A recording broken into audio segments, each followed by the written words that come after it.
noite a todos, bom dia a todos, boa tarde a todos, em especial a você que me deu a honra de se inscrever no meu canal.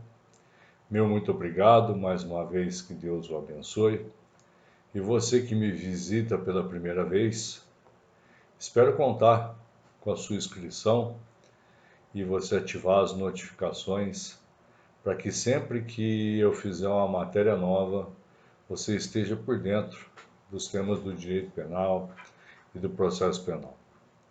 Hoje nós vamos falar sobre um instituto que é uma excludente da ilicitude, que é o estado de necessidade. Só que antes eu gostaria de dar uma palavrinha bem rápida sobre a teoria geral do crime. Para que haja o crime, necessário se faz a presença de 4 elementos.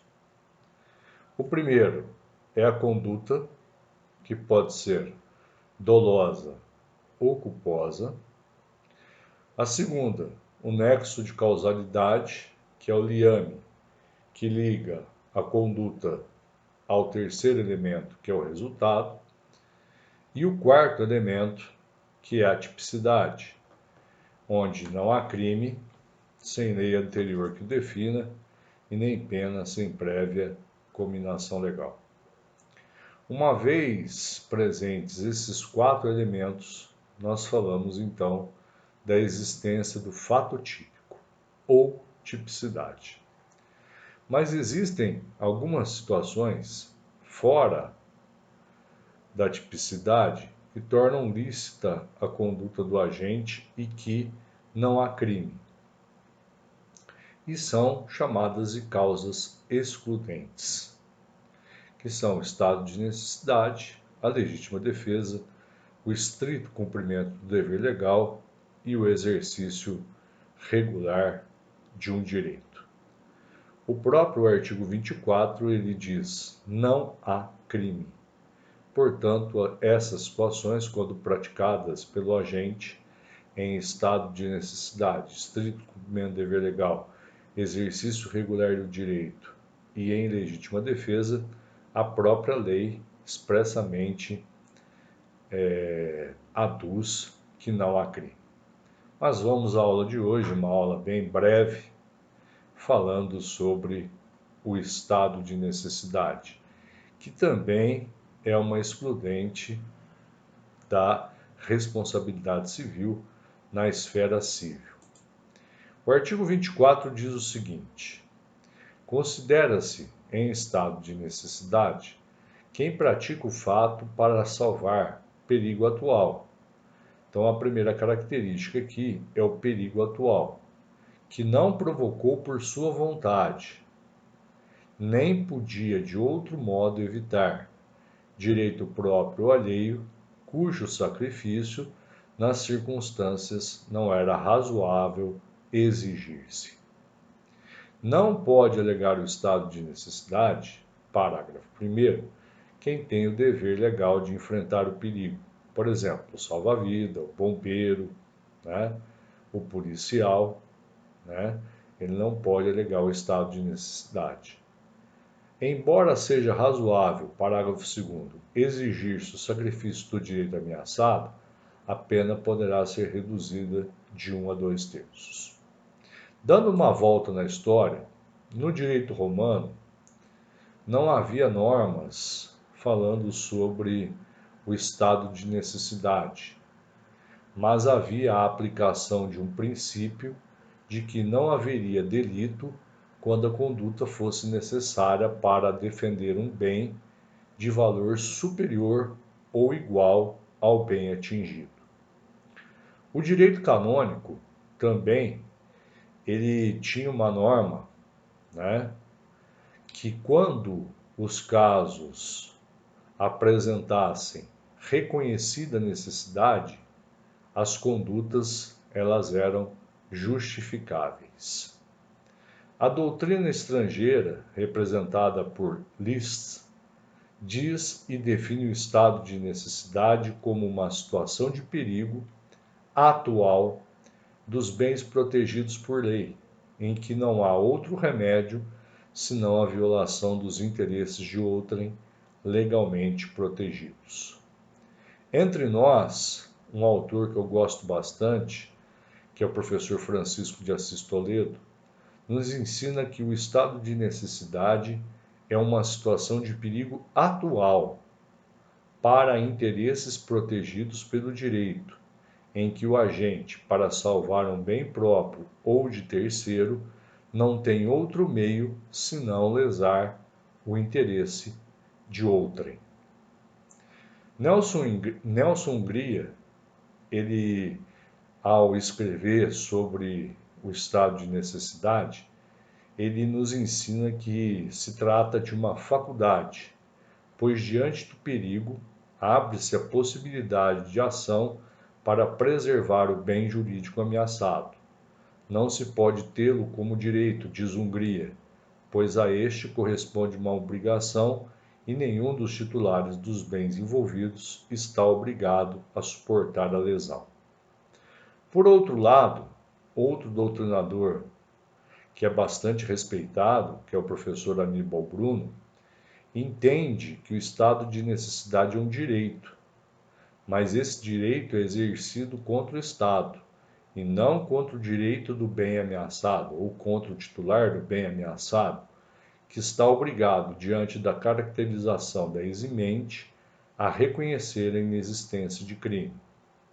O professor Rogério Sanches Cunha, ele não refuta nenhuma dessas duas posições, pois o estado de necessidade é ao mesmo tempo uma faculdade, concordando com Nelson Hungria, e ao mesmo tempo, né, é um direito que o sujeito tem perante o Estado.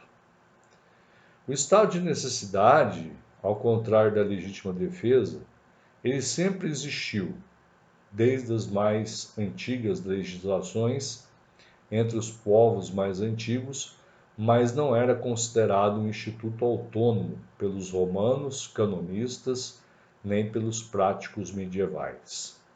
Admitia-se o estado de necessidade com aplicação apenas em casos particulares, como o furto famélico, o aborto para salvar a vida da gestante, o ato do capitão para salvar o navio em perigo, que deitasse o seu carregamento no mar. E eu posso acrescentar também aqui uma outra situação: o sujeito que estava escalando uma montanha e de repente todos poderiam perecer, e a única maneira do sujeito não perecer seria cortar a corda do último participante da excursão.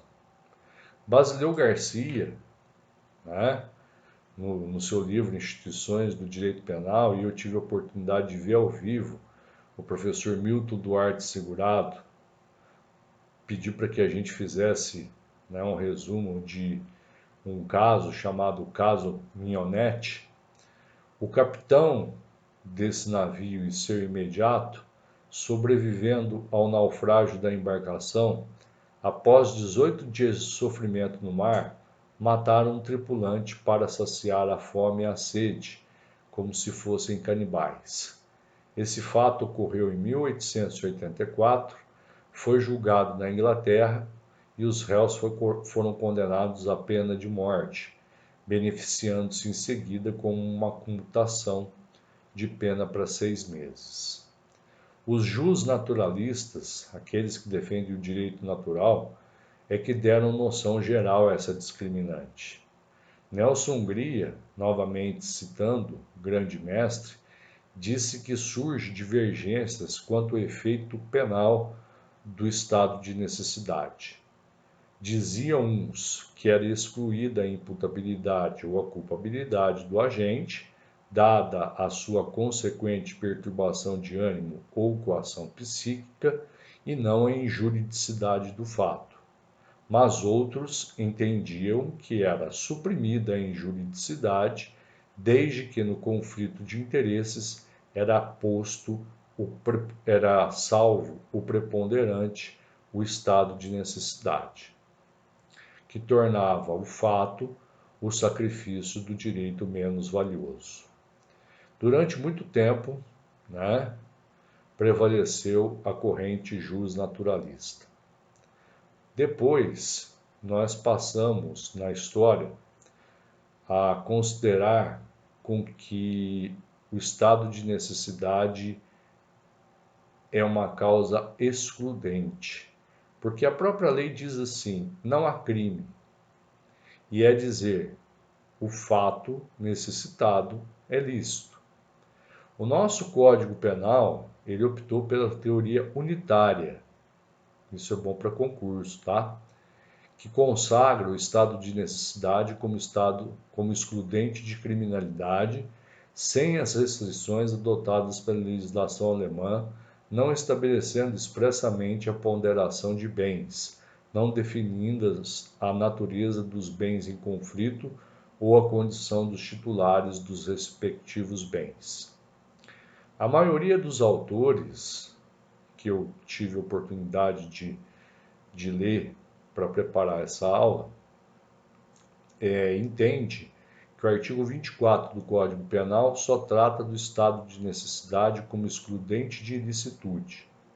Dentre eles nós temos professor Paulo José da Costa Júnior, professor Alberto Silva Franco, professor Aníbal Bruno, professor Nelson Hungria e o professor Francisco de Assis Toledo. O professor Fernando Capês define o estado de necessidade como sendo uma causa de exclusão de ilicitude da conduta de quem, não tendo o dever legal de enfrentar uma situação de perigo atual, ao qual não provocou por sua vontade, sacrifica um bem jurídico ameaçado por esse perigo para salvar outro, próprio ou alheio, cuja perda não era razoável existir. No estado de necessidade, existem dois ou mais bens jurídicos postos em perigo, de modo que a preservação de um dependente da destruição dos demais. Como o agente não criou a situação de ameaça, pode escolher, dentre um critério de razoabilidade ditado pelo senso comum, qual deva salvo.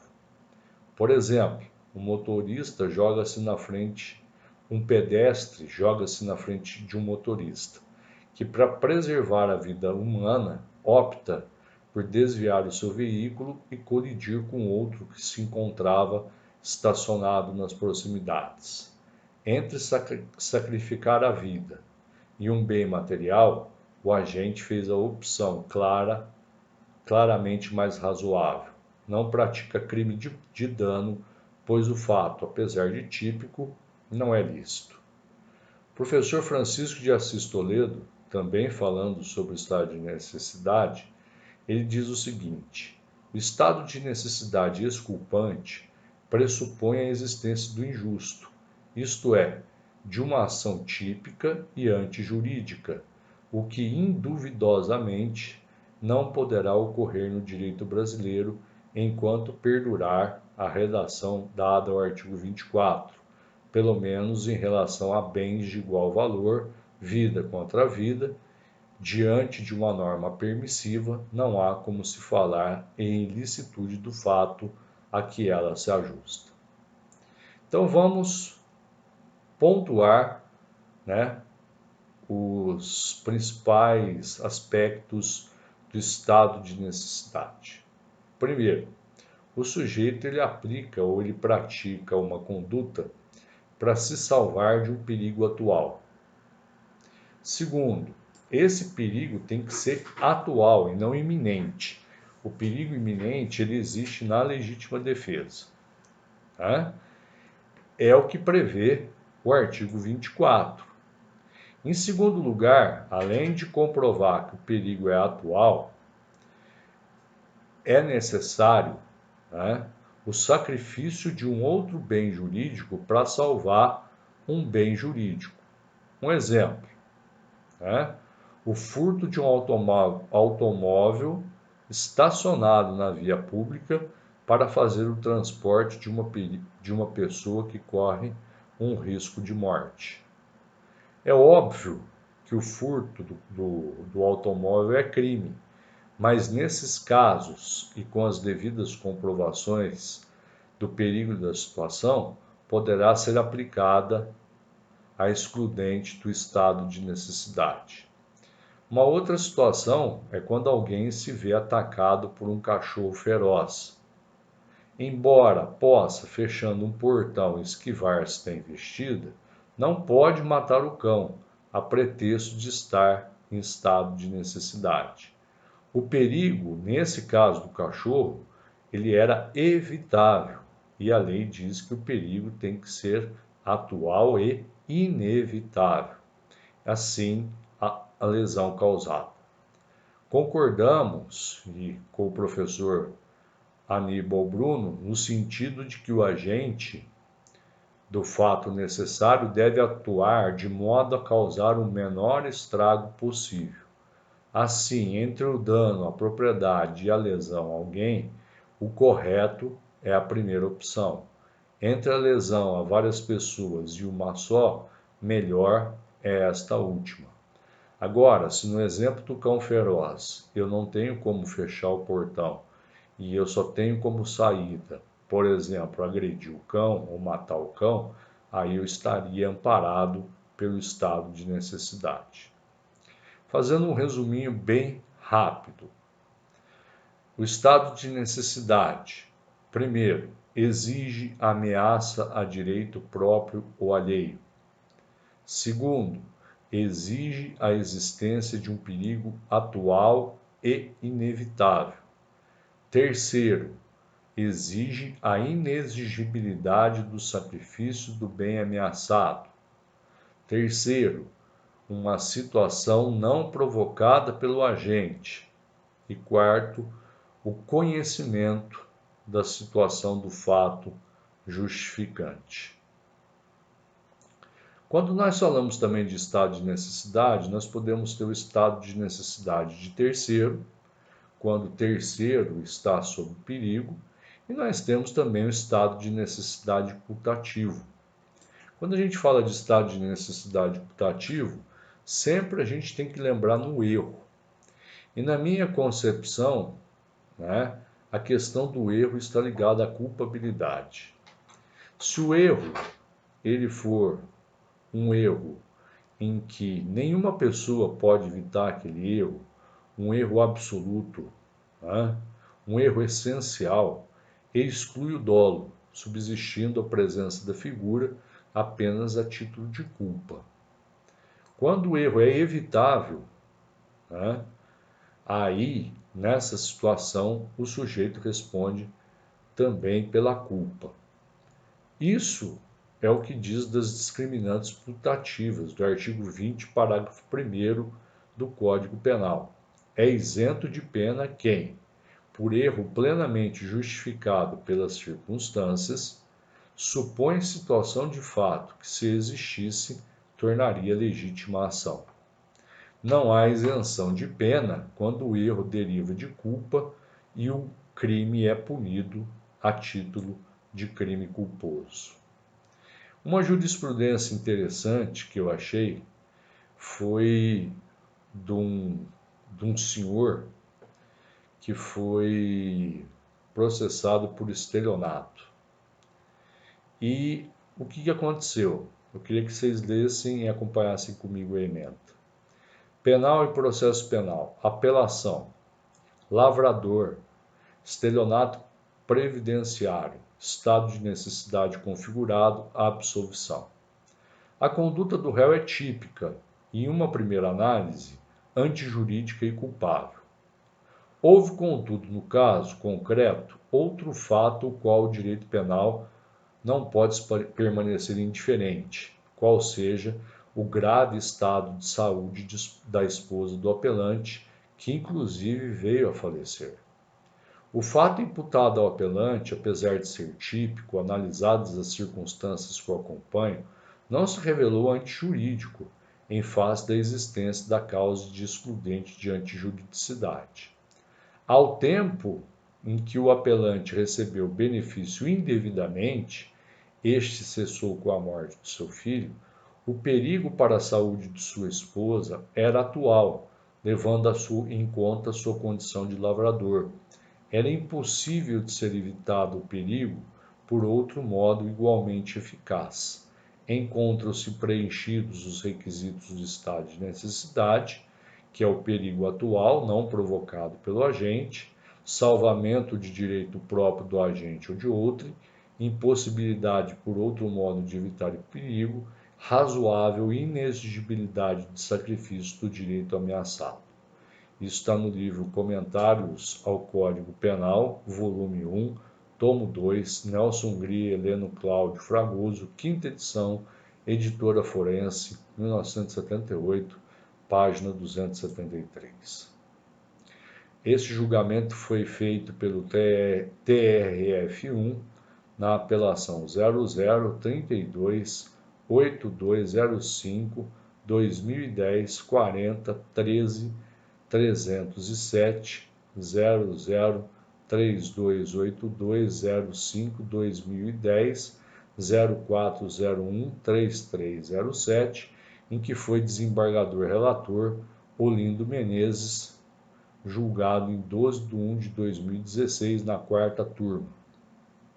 É um julgado muito interessante, além dos casos que nós sempre comentamos em aula sobre o estado de necessidade, né?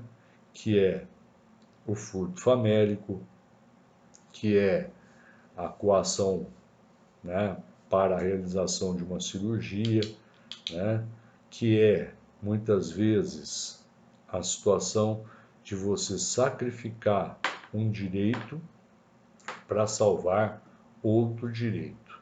Mas o que eu quero que vocês entendam, e vou dar ênfase nessa questão, é a questão dos requisitos do estado de necessidade. Ameaça a direito próprio ou alheio, existência de um perigo atual e inevitável, inexigibilidade do sacrifício do bem ameaçado, situação não provocada pelo agente e conhecimento da situação justificante. Por exemplo, existe um incêndio provocado pelo sujeito. E para não atingir a casa dele, ele vai lá e destrói a casa do seu vizinho. Se ele provocou a situação, ele não pode alegar o estado de necessidade. Outra questão interessante: o perigo tem que ser atual, ou seja, que está acontecendo, que não pode ser evitado. O sacrifício do bem tem que ser inexigível. E aqueles que têm o dever de enfrentar o perigo, eles não podem alegar o estado de necessidade. Bom, eu espero que com essas considerações vocês tenham tido uma noção sobre o estado de necessidade. Eu sugiro que vocês deem uma lida, né, nesses livros que eu citei. Assistam minha aula também, onde eu comento sobre a inexigibilidade de conduta diversa, uma teoria proposta pelo grande professor Francisco de Assis Toledo, que reduz, né, muito os casos ou os requisitos, que são muitos no estado de necessidade, para apenas alguns na inexigibilidade de conduta diversa. Fico por aqui, deixando um grande beijo no coração de vocês, que Deus os abençoe, que Deus os proteja. Um beijo no coração de cada um e até a nossa próxima aula, até o nosso próximo encontro. Que Deus os abençoe, que Deus os proteja, que Deus os guarde. Porque aquele que habita no esconderijo do Altíssimo, à sombra do Onipotente, descansará. 1000 poderão cair ao teu lado, 10.000 à tua direita, mas tu não serás atingido. E se você, que é filho de Deus, e Deus deu o poder para você pisar cobras e escorpiões, você tem toda a legitimidade, todo o poder dado pelo Senhor Jesus Cristo para passar por cima de todas as dificuldades que surgirem na sua vida, porque Deus lhe deu esse poder. Um grande beijo e até o nosso próximo encontro.